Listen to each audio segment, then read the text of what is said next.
Tonight, the U.S. will be sending aids and arms to Iraq as Islamic militants terrorize the region, prompting a massive humanitarian crisis. This as Iraqi Prime Minister Nouri al-Maliki refusing to step down from his post.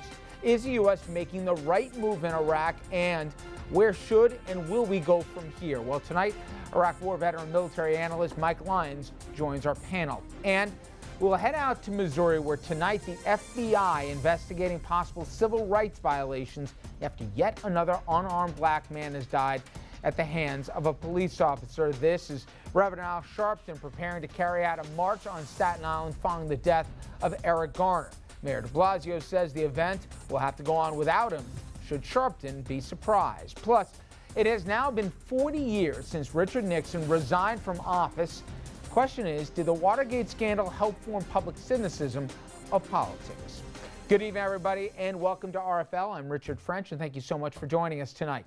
This evening, we begin in Iraq, where the U.S. deploying a disaster response team to help distribute aid to tens of thousands of people who have been forced from their homes by ISIS. Now, many of the people belong to the religious minority group who have been trapped on a mountain in northwest Iraq. U.S. military plans have dropped more than 74,000 meals to the ground just since last Thursday. This as the military continues to carry out a series of airstrikes against ISIS targets near the city of Erbil. Now, senior military officials say the U.S. is also providing weapons to Kurdish forces who are taking on the Islamic militants. And tonight, there are concerns surrounding a dam in Mosul that the militants have taken over. Officials say it supplies electricity to most of the country, and the rebels, if they were to open the locks, floodwaters could pour all the way to Baghdad. Meantime, embattled Iraqi Prime Minister Nouri al-Maliki is resisting calls for him to step down. This afternoon, the president took a break from his vacation in Martha's Vineyard to speak out directly about the conflict. Last month, the Iraqi people named a new president. Today, President Massoum named a new prime minister designate, Dr. Haider al-Abadi. Under the Iraqi constitution, this is an important step towards forming a new government that can unite Iraq's different communities.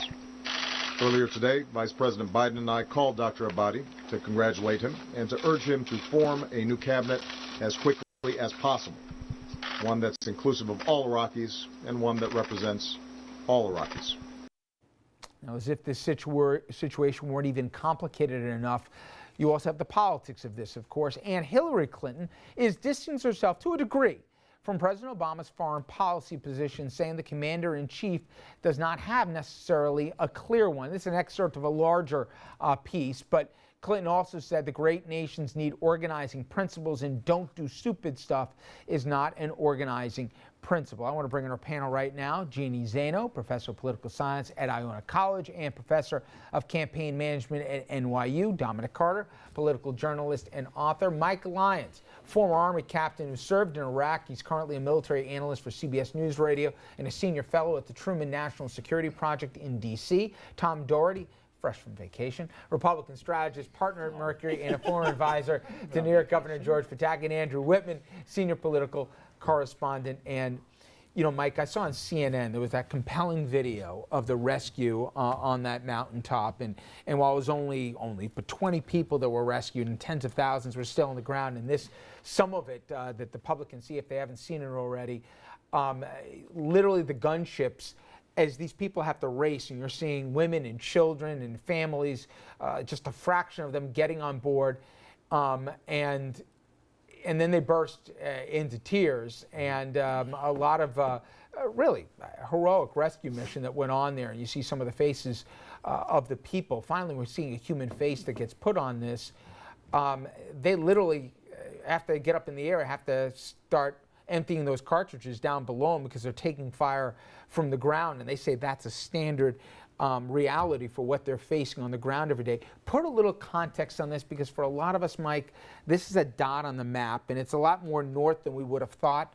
But give an idea what we're talking about. Give an idea on how, like, religious minorities, like this group, for example, they're either going to get slaughtered if they come to the bottom of the mountain, or they're going to fry to death if they stay on the top of it. And these are kind of the draconian choices that are being part of the modern or the Iraq today. Yeah, I mean, there's no other way to put it, just like you did, Richard. It is a situation that is catastrophic, and it's now Monday. It's been going on for 4 or 5 days, but more than that. The type of military operation to fix this is really putting troops there and protecting them, putting a cordon around that area. It's about a couple hundred miles away from the Peshmerga forces that originally were protecting it, but they had to fall back and protect the city of Erbil. They had to make a very tough choice. But now that for all the world to see there, if we don't do something, or if somebody doesn't do something, there's going to be more deaths than we've already seen already.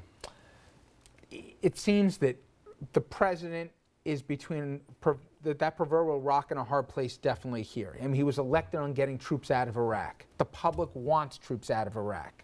But yet you say, wait a second. These people did nothing wrong except they belong to a different faith than these lunatics on the ground. Who are basically pushing unabated, theoretically, conceivably even to the capital city of Baghdad, right? Yeah. So we got to do something, but we're not going to put troops on the ground. The president's made that clear, and I'm also hearing we're not the Iraqi Air Force. So what are we? What are our choices right now? What can we do? Can we fight this from the air and really make it a fair fight, even if we arm these guys? Or what? Give us the realities of what we can and can't do. Well, first and foremost, we don't really have a strategy. We've got 2 tactical operations the president has called a project, which is somewhat insulting for somebody in the military for going out on those kinds of missions. Projects are something you do on the weekends. We don't really have a strategy. And the strategy would be we're going to destroy ISIS, we're going to set back the original borders of Iraq, we're going to ensure that not one power in that region has ultimate say on lots of things. Right now, ISIS is very much taking over. So, absent of that, he's chosen to do 2 very specific missions. One is this humanitarian effort on Erbil, but now, or on the mountain there. However, it's going to get a lot worse, and if we start to own that because of our talking about it, it's going to look worse when we can't do that. That helicopter you saw fly, you'd have to put 400 or 500 of those in the air, almost landing every 10 minutes to try to get the tens of thousands of people out of there. So and that's just not from possible. a practical thing, they're saying, I heard the DOD had basically a briefing today.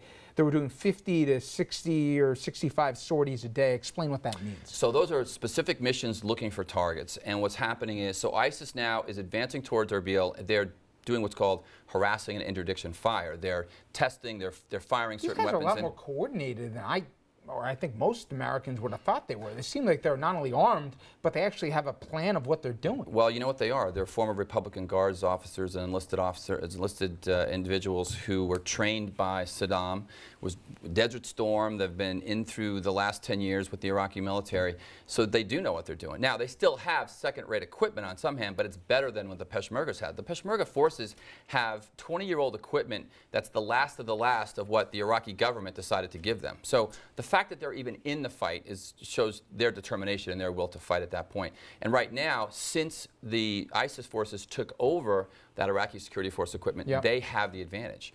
And so if anything, the air power is tilting it back, at least giving the Peshmerga units a chance to catch their breath, figure out how they're going to fight. Should we arm the Peshmerga? Oh, absolutely. I mean, we've got a relationship with them. It totally will. Whether we can do it on time, and time really is the first factor. And the Air Force will hold them off for a certain period. But if they mass 10 to 20,000 troops amongst ISIS, if they bring them in from Syria, if they decide to somewhat put together a true military campaign and go for it, it's going to take more than just our Air Force. And again, this Erbil is the Alamo for this organization, for the Kurds. I mean, if they lose that, they've lost Kurdistan completely. That'll never exist as a country if that was the case. You guys jump in here, but nobody likes seeing the pictures we're seeing from right there. But I remember the poll numbers, and I was probably more of a hawk than most of this table, saying, you know, we're going to regret one day if we turn around and Iraq, you know, is back to as bad a character, if not worse, than we saw with Saddam. But you know the poll numbers better than anybody at this table, Jeannie. The American public clearly spoke, forget about in 2008, but in 2012, and in every recent poll, they don't want to fight anymore on the ground. But Americans don't also like seeing people getting bullied, and we're seeing this with tragic consequences there. I don't know how to read the public or their appetite for what comes next. But that's true. The American public in polling going back 50, 70 years never wants, and rightly so, to intervene in a military contest. They never want to do that. Who wants to send their sons and daughters into war? That said, it's the job of the administration and the president specifically, if they believe that there's a strategic interest, to tell us what it is. Because I'll tell you the truth, the American public comes along in polls when they are given a reason to support the intervention, or when they're given a reason to go in. And so if they believe that there's a reason and the president or the administration has shown leadership, they will follow. But public opinion, rightly so, isn't going to lead on something like this. So, you know, looking at polls on this type of thing is never a productive endeavor. They always say, don't go in, peace is better than war. Rightly so, but Mike, but you know that's what? not The the way public you make has policy. also learned the term mission creep. And this thing's got the vibe of, you start going in, any troops get back on the ground here, you've now set a precedent. You want to talk about people that are grieved parties? We can find a whole bunch of cities in Iraq here where it's either Sunni and Shia or vice versa. The people are getting decimated just because they're going to a different mosque. Richard, we have a commander-in-chief who leads with telling the enemy what we're not going to do. And he can't say it enough that we're not going to put boots on the ground, which again is insulting to the troops. It's troops on the ground, number one. So, you know, I don't think mission creep would be we're going to attack deeper into Iraq to keep them from reinforcing some of the troops they have to the north there. I don't see mission creep happening. I think this administration has been so reluctant to get involved. They want out of Iraq tomorrow. They're not happy this is happening. They're using the American leverage. public did speak on this, though, right? Right, but in two elections, he made it clear. Right. If you vote for me, I'm gonna bring us home. McCain gave an alternative vision. We saw how that played out here, and then it happened again in 12. He's delivered on his promises. Now, maybe everybody doesn't love it, but that's what the public said they wanted. Right. If we had 20,000 troops, if the 1st Armored Division was in Iraq right now, this whole thing would not be taking place. First of all, they would have connected with the Iraqi security forces and aligned up and at least protected the Iraqi border. They would have at least made sure that ISIS wouldn't have come into Iraq. Now, would ISIS be in Syria? Maybe, probably. However, the sovereignty of the nation of Iraq would clearly be intact had we had 20,000 troops there right now.